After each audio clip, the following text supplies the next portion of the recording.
a fondo.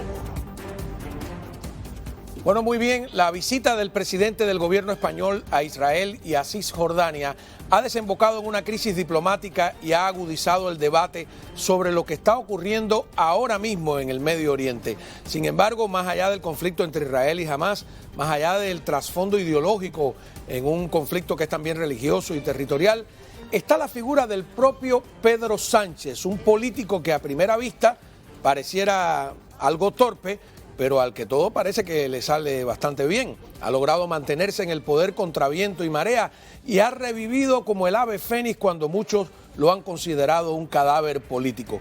¿Cómo ha sido esto posible? ¿Cómo llegamos hasta aquí? ¿Cómo empezó este enredo? Esas serán algunas de las preguntas puntuales que viene a contestar el presidente de nuestra cadena de radio y televisión, el señor Carlos Vasallo. Pero primero que todo, la bienvenida a nuestro programa.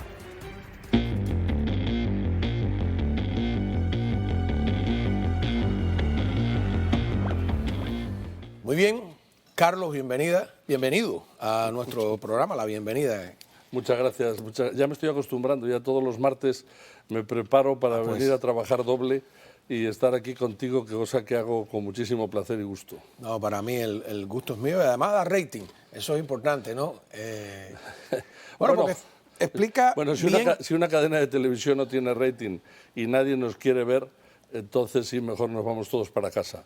Yo creo que da rating si hemos tenido una repercusión muy grande en las redes sociales y además es un orgullo también que hayamos tenido una repercusión muy grande incluso en territorio español, cosa que me hace profundamente feliz, porque al fin y al cabo no solamente se trata de criticar o de exponer o de aclarar para la gente que está aquí, también me gustaría que la visión desde nuestro punto de vista también se vea en España. Empecemos por la última pregunta que me hice en la introducción. ¿Cómo empezó este enredo? ¿A dónde hay que remontarse? ¿Al 2015, por ejemplo? Hay que remontarse a las elecciones generales del 2015, que sale, yo creo que tenemos un cuadro que debemos de poner. Las elecciones se celebran en diciembre del 2015 y no se consigue que haya un gobierno.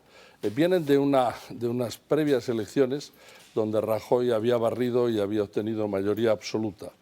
A pesar de eso, él no utilizó la maquinaria proveniente de esa mayoría absoluta, no la utilizó para aplanar, sino trató de conciliar y trató de no pasar leyes que no estuvieran conciliadas entre todos los espectros políticos y partidos políticos.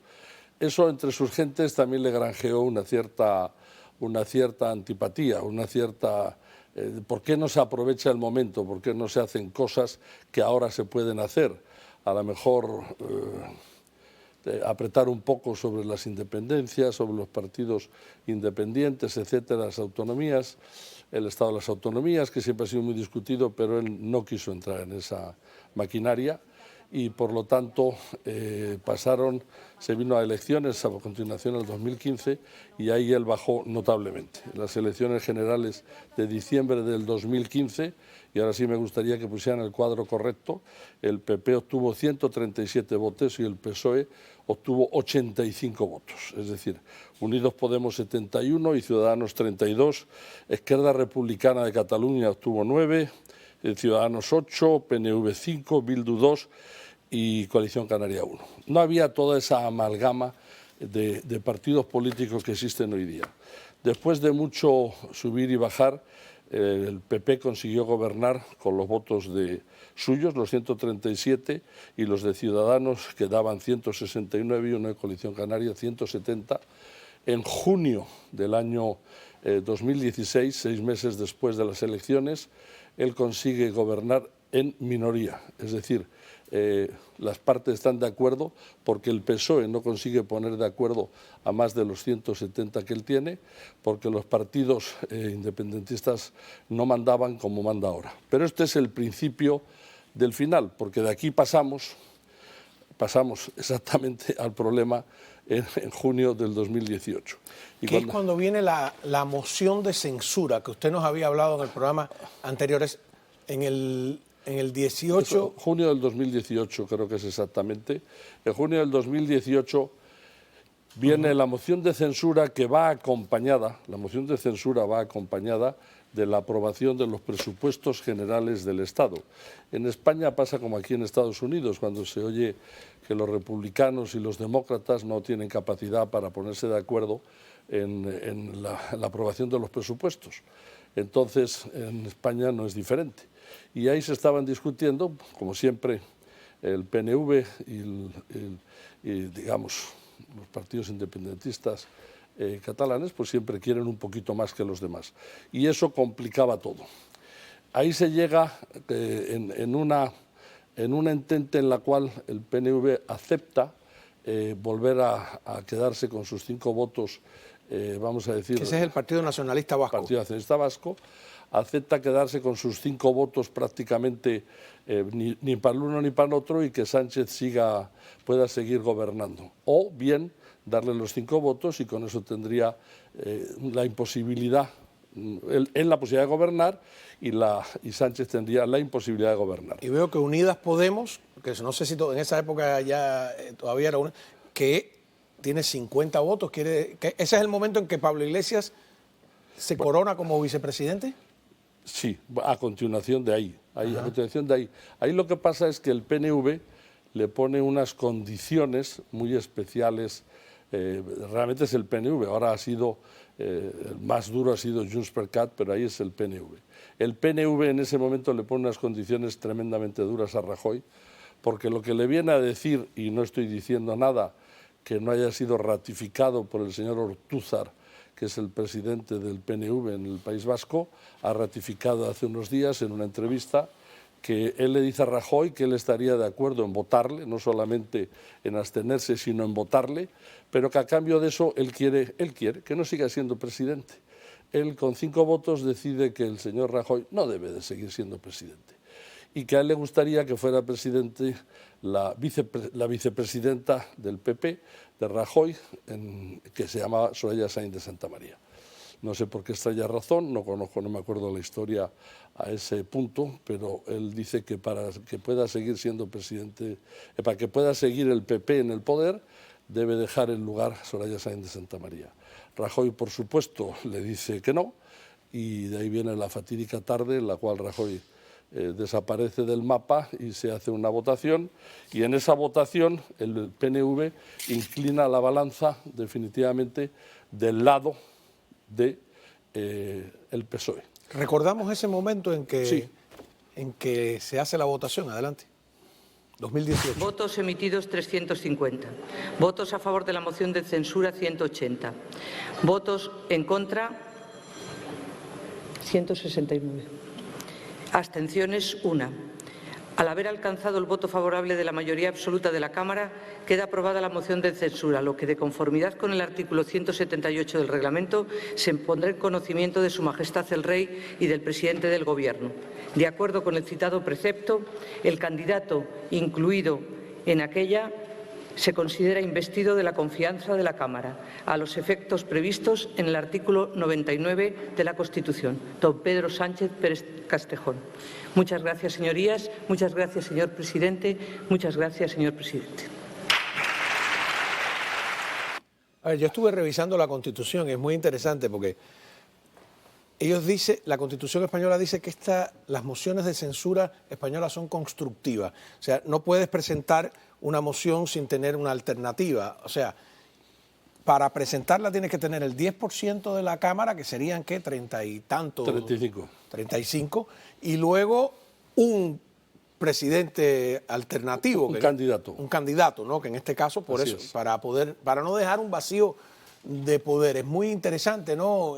Cómo se maneja todo esto. Quitamos a uno y ponemos a otro, pero eso tiene que salir de la propia Cámara de la votación. Y tenemos el momento, estamos viendo, en que Rajoy se acerca a Pedro Sánchez y le saluda de mano gentilmente, a pesar de lo que acaba de suceder, y abandona el hemiciclo. Yo no tengo memoria que el señor Rajoy, a partir de ese momento que estamos viendo, haya vuelto a regresar. Ha regresado recientemente para la investidura de la princesa de Asturias, los 18 años, ha regresado. Todos los expresidentes de España han estado en el Congreso. Yo creo que hasta ese momento él no había regresado. También gallego, ¿no, Rajoy? Rajoy es gallego y la que acaba de hablar, la presidenta del Congreso, se llama Ana Pastor. Ajá. Y también es gallega y muy amiga de Rajoy. Ahora estaba mirando el artículo 113, que es el que permite que con el 10% se pueda presentar la moción de censura.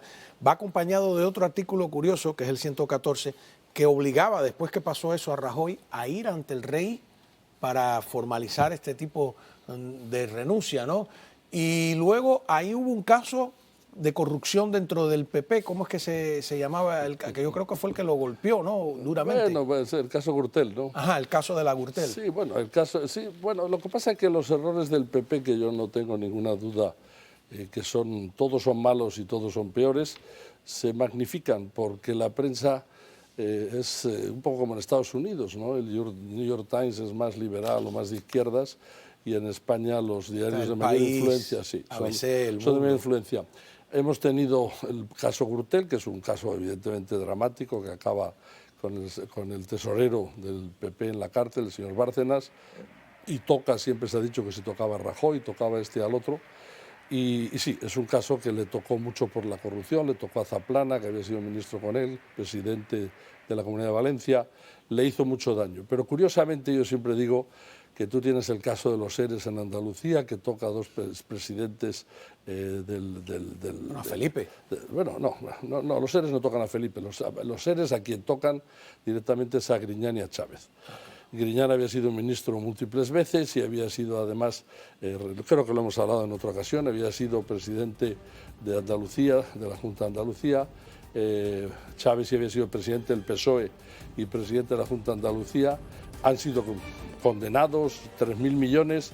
En el caso Gürtel a lo mejor se habla de... Claro, los casos de corrupción no hay que cuantificarlos o cualificarlos por millones, sino por el hecho en sí. Pero 3.000 millones han desaparecido del erario público, que no es comparable al caso Gürtel, y ese se ha hablado del 10% de este. Y sí, golpeó mucho al PP y a Rajoy. Rajoy venía, por cierto, de una mayoría absoluta, lo repito. O sea, aquí ya había bajado a 134, cuando el anterior había tenido prácticamente 180. Vamos a una pausa. Cuando regresemos, me gustaría abundar sobre este tema de las mociones de censura que han sido o se han intentado aplicar al menos a 4 de los 7 presidentes que ha tenido la democracia española tras la muerte de Franco y la transición, pero solo con Rajoy se hizo posible.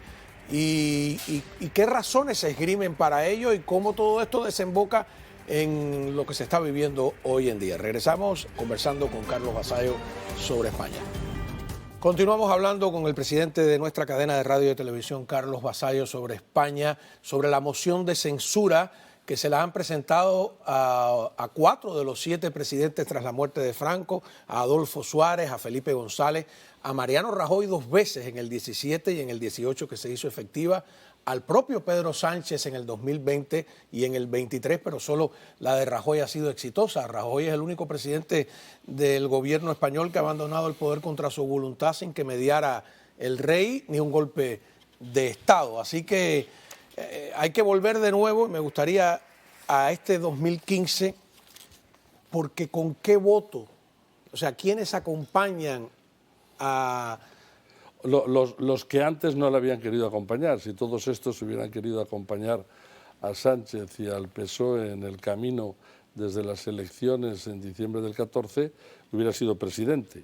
Él es elegido presidente con los 84 votos del PSOE, con 50 de Unidos Podemos, con 12 de En Común Podemos, que son los catalanes que hoy día han desaparecido prácticamente. ¿Esquerra Republicana? Tiene 5 de Marea de los gallegos, que hoy día solamente tienen 1. ¿Marea qué? Marea es el bloque nacionalista gallego, también teóricamente también independentista, pero vamos, ha sido siempre como una botellita de champaña, ha tirado un poco de espuma y después ha desaparecido. Y los 4 de Compromís, y los 2 de Bildu. Entonces, todo eso no era suficiente, toda esa amalgama de partidos de izquierda no era suficiente. Y entonces necesitaba el bloque independentista, que siempre eran 25 votos, volvían a ser 25 votos como lo han sido en estas pasadas elecciones, pero divididos de manera diferente. 9 eran de Esquerra Republicana, 8 eran de Junts per Cat, que se llamaba PDeCAT en aquel momento, 5 eran del PNV, que se mantiene incólume, y 2 de Bildu, que ahora tiene 7. Es decir, siempre son 25, aunque ahora están repartidos de manera diferente. ¿Y la coalición canaria, que es también independentista? Bueno, la coalición canaria, más que independentista, vamos a decir, bueno, ellos se llamarán independentistas, pero nunca han tenido fuerza ni mecánica para ponerlo en práctica, ¿no? Si usted me permite una reflexión, ¿no?, para el público cubano. España es un mosaico de distintos idiomas, de distintas culturas. No es lo mismo un catalán que un gallego, que un vasco, que... ¿Cuántos idiomas se hablan en España? Hombre, en España, técnicamente hablando, se habla hasta hay un asturiano, ¿no?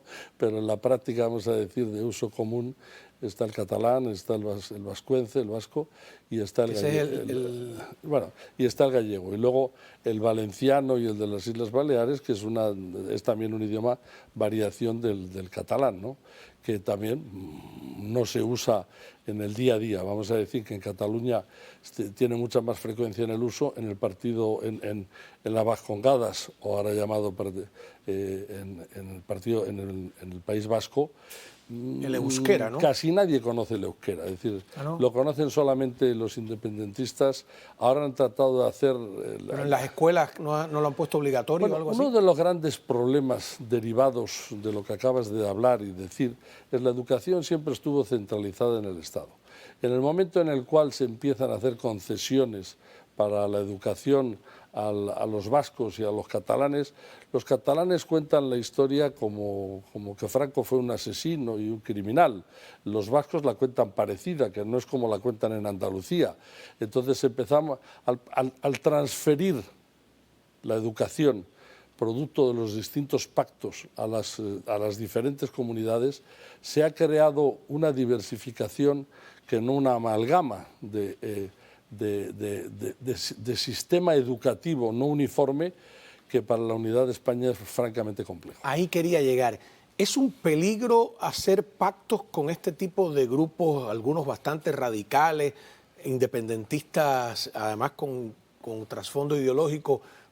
¿Se puede desintegrar España? ¿Se corre ese peligro por el camino que se va? Hombre, si por ellos fuera, por supuesto. Es decir, el Bildu ha hecho hace la semana pasada ha hecho una manifestación donde ha invitado al Sinn Féin de Irlanda, donde ha invitado a la autoridad palestina, donde ha invitado en fin, a todos los grupos que existen independentistas, terroristas en el mundo, y el señor Otegi se ha subido al estrado y ha dicho alegremente que ellos están ahí para que el país, el Euskadi... ¿Otegi fue de ETA? Eso fue de ETA, es el de Bildu. Y se ha subido al Estado para decir que él está ahí solamente para que el País Vasco sea una nación independiente. Lo acaba de decir.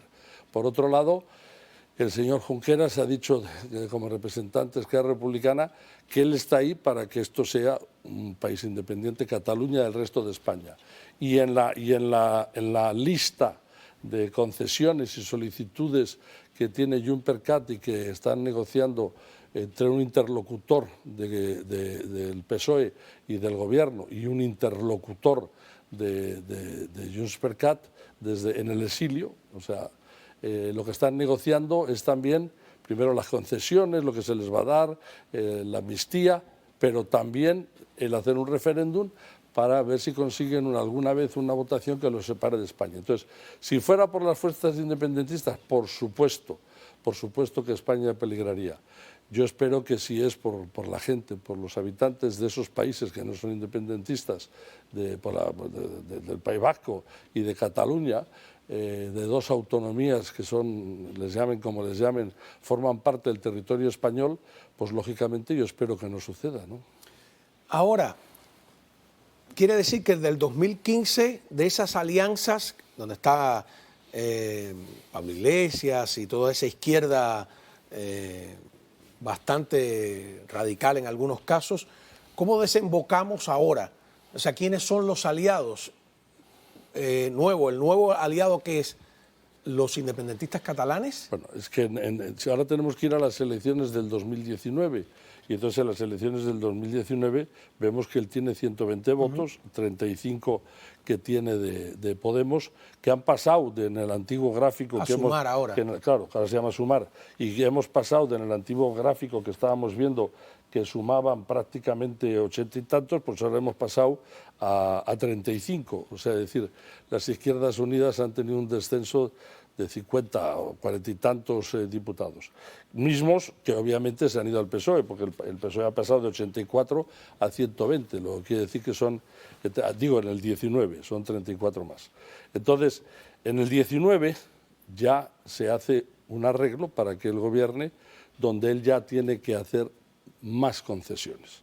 Y vuelves a lo mismo. La única manera de que le hicieran presidente es otra vez tener a los independentistas. Los independentistas en ese caso son 8 de Juncker-Cat, 6 del PNV, 5 de Bildu y en total son 8 y 6, 14, 19 y vuelven a ser 25 votos. Entonces, con esos 25 votos lo vuelven a investir presidente. Y tiene que volver a hacer concesiones y sigue haciendo concesiones. Ahora llegamos a las elecciones pasadas, las elecciones del 2023, y sigue haciendo concesiones. Entonces, ¿qué sucede? Aquí lo que veo que Vox se perdió mucho, ¿no? Desapareció ahí. Pero es muy sencillo. Si de 50 y tantos a 30 y... Bueno, pero si el PP tiene 137 y Vox tiene 33, son 170, claro. Si antes tenías 120, 89 y 52, pues se van... O sea, al final no hay más que 350 votos y están mitad menos los 25 de los independientes. Entonces, al final siempre vas a llegar a la misma amalgama. O se lo queda el PSOE o se lo queda Sumar, Podemos o como le quieras llamar. O se lo queda el PP o se lo queda Vox. Solo hubo un momento que entró Ciudadanos como un vendaval y le quitó al PSOE muchísima fuerza política. Una estrella fugaz. Una estrella fugaz con Rivera al frente. Ahora, volviendo a la gráfica anterior, lo interesante para el público, porque que estamos acostumbrados a los sistemas presidencialistas, no parlamentarios, lo que está pasando aquí es que el Partido Socialista está gobernando a pesar de haber obtenido menos votos que el Partido Popular, que es de centro derecha, incluso sumando los 33, porque hay que llegar a la cifra mágica, es 176, ¿no? 176. 176. Entonces, ¿quién llega a la cifra mágica? Cuando regresemos de la pausa, ahí como han logrado sembrar que es malo que el PP haga un pacto con Vox, considerada la ultraderecha, pero los socialistas no tienen ningún problema en pactar con la ultraizquierda. Me da a mí la impresión. Cuando regresemos, Carlos Vasallos nos va a explicar mejor para mí, enredo tremendo, ¿no? Volvemos. A ver, un poco de contexto que después el señor Carlos Vasallo pues rectificará lo que en mi memoria falle.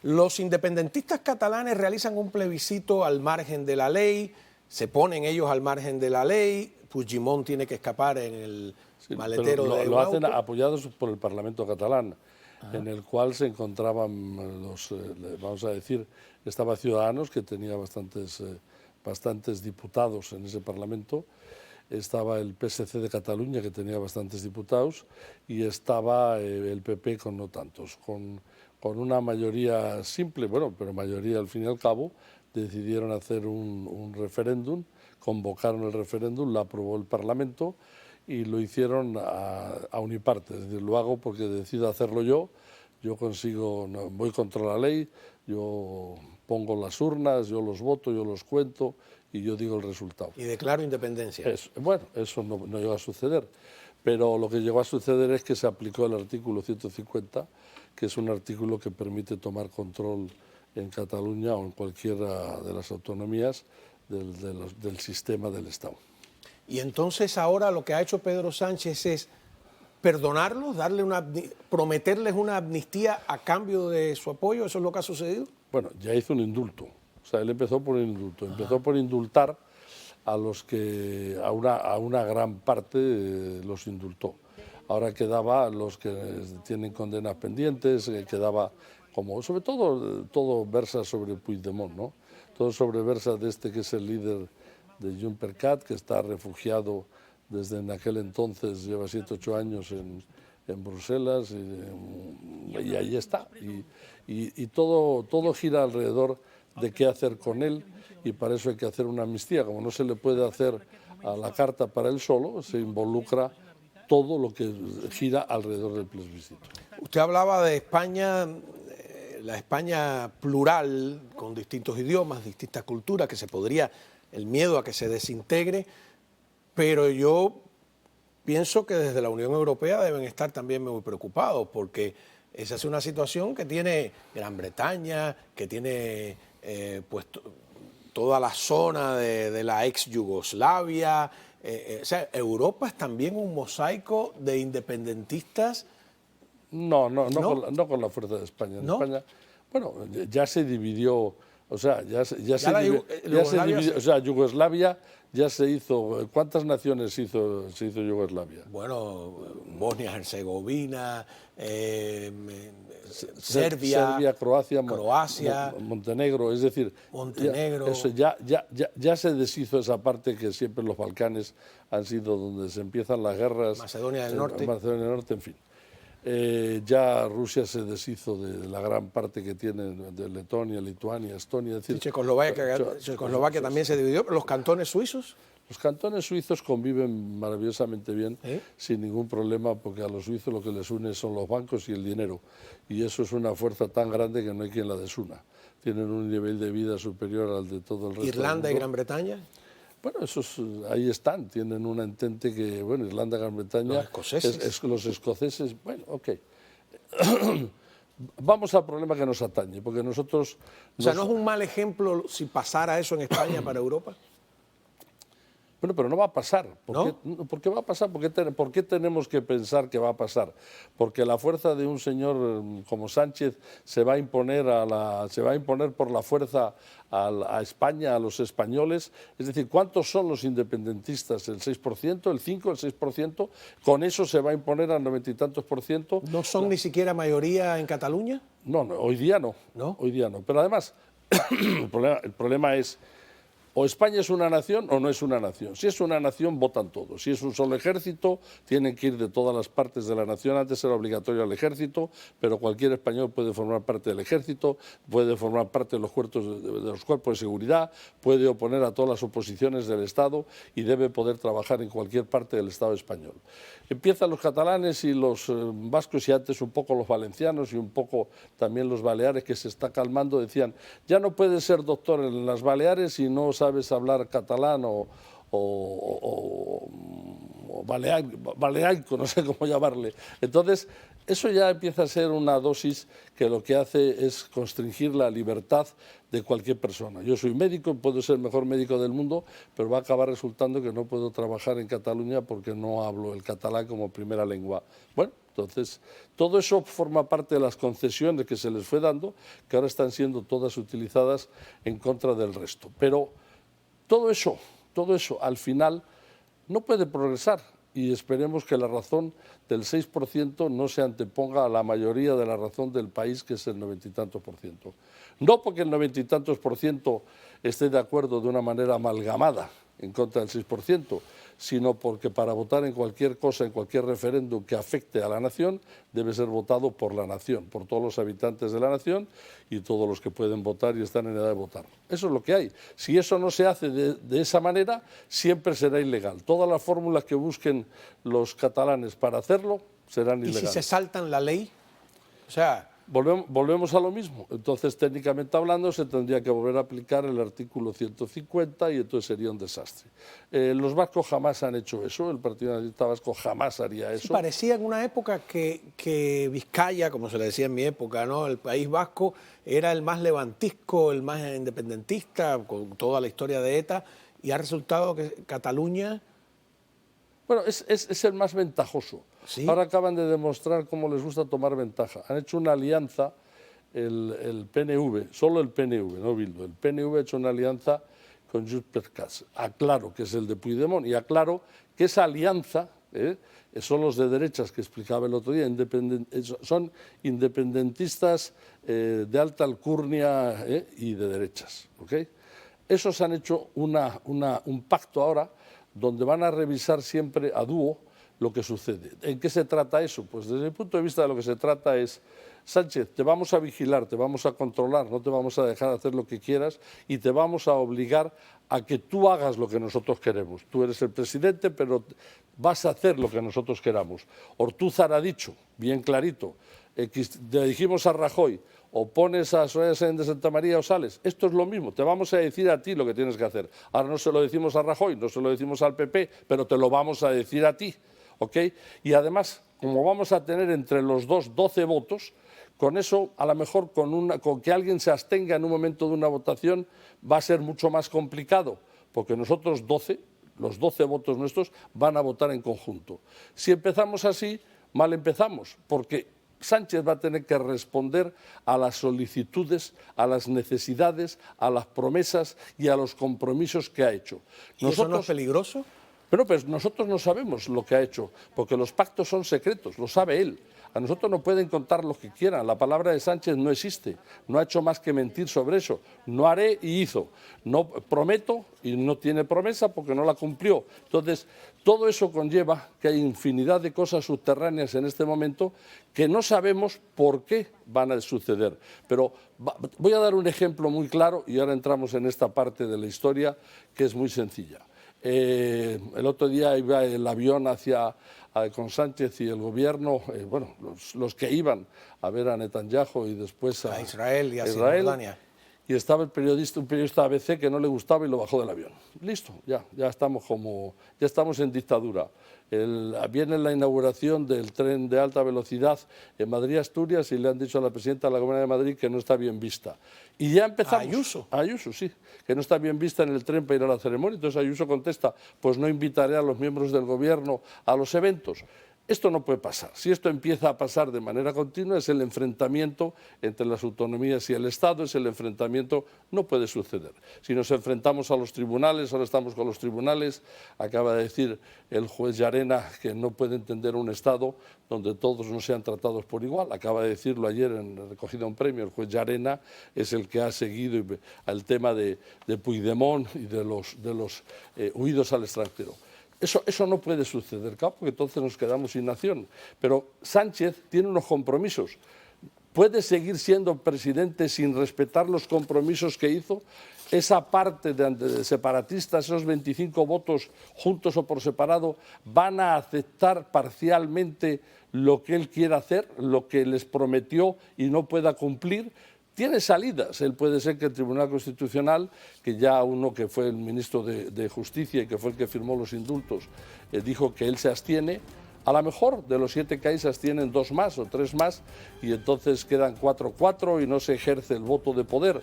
A eso le permitiría a Sánchez decir: lo intenté pero no pude, a los independentistas catalanes, a los de Junqueras.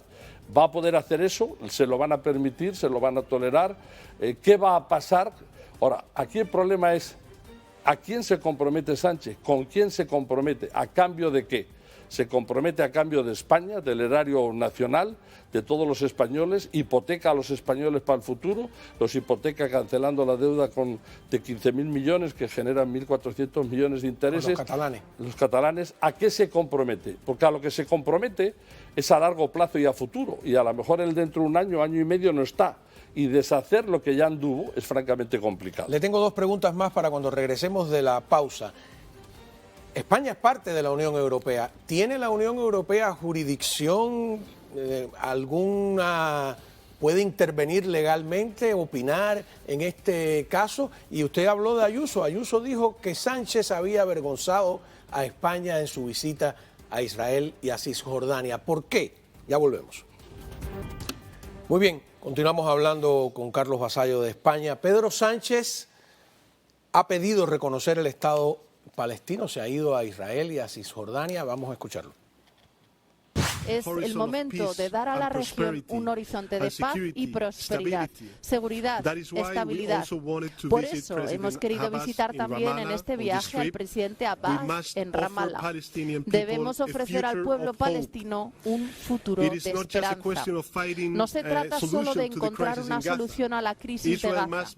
Israel debe ser el primero en adoptar un enfoque global que se ocupe también de Cisjordania y Jerusalén Este. Esto solo será posible mediante la aplicación de la... A ver, ¿por qué Ayuso dice que Pedro Sánchez, con estas y otras declaraciones y todo lo que hizo allí, avergüenza a España? Bueno, yo lo que quiero decir en primera medida es que yo a esto lo bautizo como las cruzadas de Pedro Sánchez a la inversa.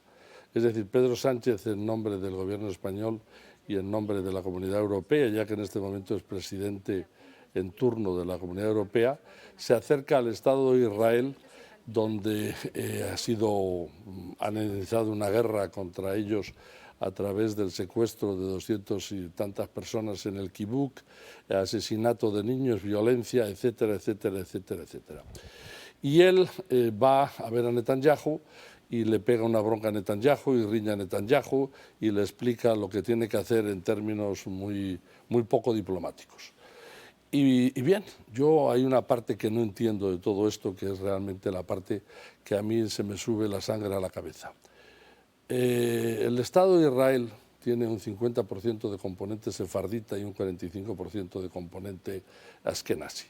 Los sefarditas son todos herederos de 1492, son herederos de la salida de España cuando la Inquisición, que se fueron a Marruecos, se fueron a Turquía, vinieron muchos a América Latina, pero sobre todo quedaron en el norte de África.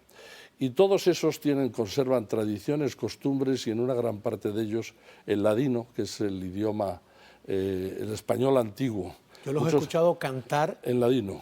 Sí. Una maravilla. Es que es un español arcaico, ¿no? Claro, incluso conservan muchos de ellos la casa, la llave de la casa, etcétera, etcétera, etcétera. Entonces, nuestras raíces están tan pegadas a los sefarditas. Bueno, luego hay los conversos, que son los que se quedaron. Yo me considero mitad gallego, posiblemente mitad converso. Es decir, Alonso es un apellido de mi madre, que es un apellido de Castillo de los Polmazares, que es un apellido de origen judío. Evidentemente han pasado muchos años, etcétera, pero algo llevo en la sangre, en el negocio. Y por otro lado, el Ramos, que es el segundo apellido de mi padre, pues es un apellido también de origen judío. Vasallo es un apellido también de origen judío, aunque lo acomodan más con Cristóbal Colón y los italianos de Génova. Pero yo estoy profundamente unido al pueblo judío, profundamente unido. Es decir, gran parte de mis mejores amigos son judíos al día de hoy y siempre he tenido una admiración tremenda por la cultura. El cine lo inventaron ellos. El cine, Metro-Goldwyn-Mayer y todos los demás, todos eran judíos. Literatura, escritura, música, etcétera, tienen una predominancia. En la televisión, en todo esto, en los medios de comunicación, tienen una predominancia y a mí me unen profundamente, y creo que a todos los españoles en sus hábitos, sus costumbres, sus tradiciones, nos une una consanguinidad tremenda con el pueblo judío. Y llega el señor Sánchez y lo enfoca de tal manera que parece ser que a nosotros, a lo que nos une tremendamente, es a los yihadistas. O sea, a él se le olvida el atentado de Atocha, el atentado más violento en España de los yihadistas, con las muertes después del atentado de las Torres Gemelas. Y nosotros nos pasamos la vida con problemas tratando de parar células terroristas en España, que nunca son israelitas, que nunca provienen del Estado de Israel. Es más, que el Estado de Israel nos da información y nos da electrónicas y sistemas para saber lo que está pasando. Y resulta que no, que Sánchez ha tomado la decisión de que él debe de reñir a Netanyahu, que se lo podía haber ahorrado, y debe de ir y estar con él de una manera fría y alejada, y sin embargo va a ver al presidente de la Autoridad Palestina en Cisjordania, claro, Cisjordania, y sin embargo a ese le trata con cariño y le da un abrazo. Pero eso tiene una explicación, eso no es que el señor Sánchez es tonto, para nada. Tiene una explicación. Sus socios parte de sus socios, de los que les han dado esos votos envenenados, como los de Bildu, como los votos de Juncker, están envenenados porque son votos que sí están de acuerdo en cierta forma con todo lo que sucede en Hamás y lo que sucede en el Estado palestino, vamos a decir, de agresividad y violencia. Por lo tanto, no me gusta nada, no lo veo correcto, porque no digo que no diga lo que quiere decir, lo que no creo que sea correcto es que agreda al Estado de Israel y que se comprometa en nombre de España y en nombre de la Comunidad Europea con algo que no está fungido él como para hacer eso. ¿De dónde saca él que él pueda hablar en nombre de la Comunidad Europea? Tan es así que Alemania se lo ha recriminado, Inglaterra se lo ha recriminado, Francia se lo ha recriminado, y qué vamos a decir de Estados Unidos, que ha declarado abiertamente que está del lado de Israel. Ahora resulta que nosotros no estamos del lado de Estados Unidos, no estamos del lado de Alemania, o sea, puede ir a hablar al pueblo judío, heredero de millones de muertos, todos descendientes de los campos de concentración, les puede ir él a hablar de genocidio o de violencia. Hay que ser muy valiente para hacer eso, porque a mí me parece deplorable su actitud. Y además Israel es la única democracia de la región. Vamos a una pausa y regresamos con más. ¿Cuánto afecta lo que ha hecho Pedro Sánchez? Lo que ha hecho a Pedro Sánchez afecta de tremendo, porque Estados Unidos, en Biden al principio tenía muy mala relación con él, no le invitaron nunca a la Casa Blanca, nunca venía. Ahora que se empezaban a estar las relaciones más calientes, además fruto de que es el presidente de la Unión Europea in pectore, temporalmente hasta durante 6 meses. Por lo tanto, es muy malo lo que está sucediendo. Pero además, esto no es más que el inicio, es decir, lo de Israel va por primera vez a Israel, va por primera vez al Medio Oriente en visita como presidente de la Comunidad Europea, y arma este desastre en contra de todos, porque él es humanista, porque él está a favor de los pobres, de los humildes, de los fastidiados, y resulta que tenemos 200 y pico rehenes. ¿Cómo se valorarán las vidas allí? Que la vida la valoramos 3 por 1, es decir, entregamos 3 de Hamás contra un israelita, es decir, un israelita vale por 3. Y otra cosa importantísima, entre esos que estaban en ese kibutz hay posiblemente entre el 15 y el 20% son de ascendencia latina, y muchos de ellos argentinos. Es decir, están de los nuestros. Para mí, un judío argentino es uno de los míos. Es uno de los míos. Es decir, para mí un terrorista no es uno de los míos. Uno de los terroristas que están devolviendo no es uno de la civilización occidental y no me representa. Un argentino judío que viene desde Argentina a establecer su vida en un kibutz en Israel es uno de los míos. Tiene mis costumbres, mis tradiciones, mi idioma, sé de dónde viene, sé de dónde proviene, le gusta la misma música que a mí, le gustan las mismas cosas que a mí, y a otras más que a lo mejor no son las mías. Por lo tanto, el daño que él hace es irremediable contra la cultura hispana, contra la cultura judía, contra la herencia nuestra sefardita, contra la herencia de los españoles. Bastante tuvimos con expulsar a los judíos, pero también expulsamos a los árabes después de 700 años. Y sin embargo, yo creo que estamos muy bien como estamos, no hace falta que traigamos a nadie de vuelta. Y además, por ejemplo, ahora Pakistán está expulsando a más de 400.000 afganos y nadie protesta. No les dejan llevar ni la ropa, los están lanzando a un crudo invierno, y esta izquierda que representa a Sánchez en este momento, pues ni esta boca es mía. Bueno, y para acabar, ahí viene Holanda con el nuevo presidente que dice que hay que acabar con el velo, con la kurda, y que hay que tener un cierto porcentaje de gente musulmana con religión diferente, porque la religión son las cruzadas, siempre es lo que nos ha llevado a las muertes más sangrientas. Muchísimas gracias, Carlos Vasallo, presidente de nuestra cadena de radio y televisión. Gracias a ustedes. A continuación, la Mesa Nostra.